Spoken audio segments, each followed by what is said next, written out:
सम्राट की जय हो। हम प्रार्थना करते हैं कि भगवान हर कदम हमारा मार्गदर्शन करें। राज दरबार लगा हुआ था। सम्राट के सामने सभी दरबारी झुककर प्रणाम करते हैं। पूर्व सम्राट का छोटा भाई यानी कि इस सम्राट ग्योक का अहंकारी चाचा कल अपने घोड़े पर फरार हो गया और मारा गया। प्रधानमंत्री को सबसे ज्यादा उसी की सुरक्षा प्राप्त थी। ग्योक अपने सम्राट के कपड़े और ताज पहन लेता है। जहर को दवाई से बदल दिया गया। अब वो इतना ठीक हो चुका है कि राज दरबार के सभी मसले संभाल लेता है। दरबारी और आम लोग बहुत खुश हैं। सब लोगों को इस पल का बेसब्री से इंतजार था। आखिरकार सब लोग नरक से निकलने में सफल हुए। पर अब क्या? अब मेरा क्या होगा? मोरंग ये सब सोच ही रहा था कि कोई उससे मिलने आता है। सम्राज्ञी मेरी मदद कीजिए, कृपया मुझे बचा दीजिए। ये था उसका पिता प्रधानमंत्री। हमारा परिवार बहुत बड़े खतरे में है, कृपया हमें बचा दीजिए। मुग्धन कहता है, पर मेरे पास कोई भी ताकत नहीं। प्रधानमंत्री कहता है, एक रास्ता है जिससे ये सब कुछ रोका जा सकता है, अगर आप सम्राट के उत्तराधिकारी को जन्म दें। मुग्धन कहता है, उत्तराधिकारी? ये क्या बकवास कर रहे हैं आप सम्राज्ञी का मजाक उड़ा रहे हैं। भले ही आप मेरे पिता क्यों ना हो, पर फिर भी आप इस तरह का मजाक नहीं कर सकते। प्रधानमंत्री घबराकर एक पोटली खोलते हुए कहता है, मैं मजाक नहीं कर रहा। ये दवाई मुझे मून देश के एक व्यापारी से मिली है।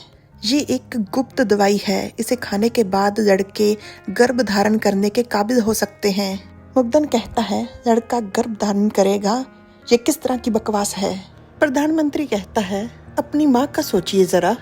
अपनी माँ का सोचकर मुग्धन वहीं पर हार जाता है और वो दवा उठाकर निगल लेता है।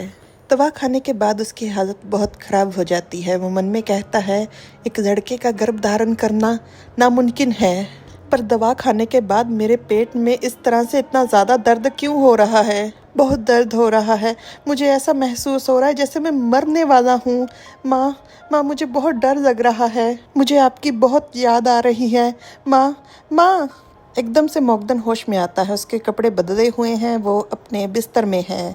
उसे सम्राट की आवाज आती है, सम्राज्ञी, क्या आप ठीक हैं? आपको होश आ गया? आप होश में हैं ना? मुग्धन जब गोयक को सम्राट कहकर पुकारता है तो गोयक को विश्वास हो जाता है कि वो होश में है। मुग्धन के बालों में हाथ फेरते हुए गोयक कहता है, अगर आपको इतना ज्यादा दर्द हो रहा था तो आपने हमें बताया क्यों नहीं? आप चिंता मत कीजिए, हम जल्द ही आपको महल से जाने की अनुमति दे देंगे। आखिर यहाँ से जाने के बाद ही तो आपकी किसी खूबसूरत फूल से मुलाकात होगी, नदी के किनारे जहाँ पर पानी खेलता है। जो कविता उसने मुग्धन को पढ़ाई थी, उसी के जरिए गोयक कह रहा है कि मुग्धन बाहर जाकर किसी लड़की से मुलाकात कर शादी कर पाएगा।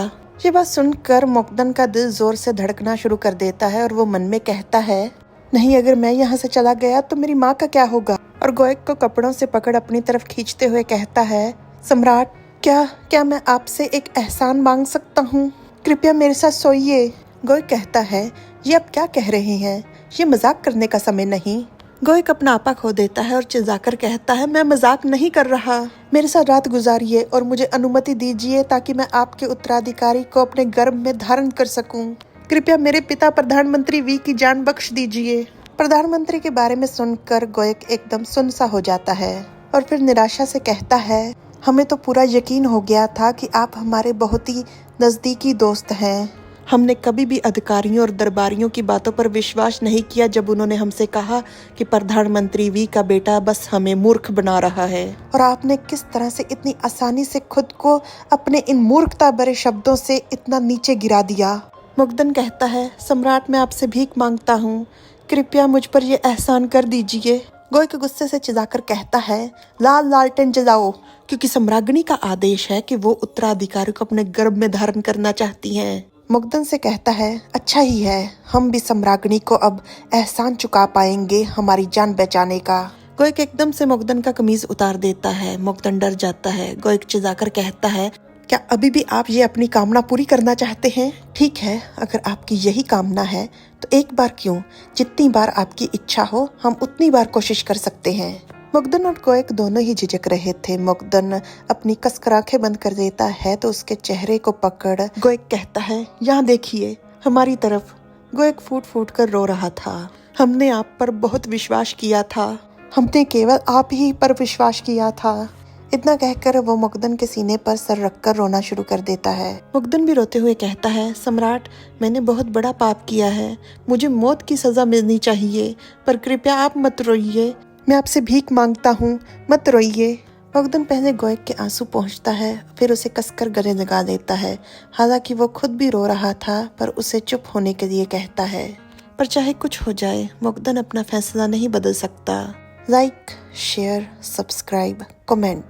Thanks for watching.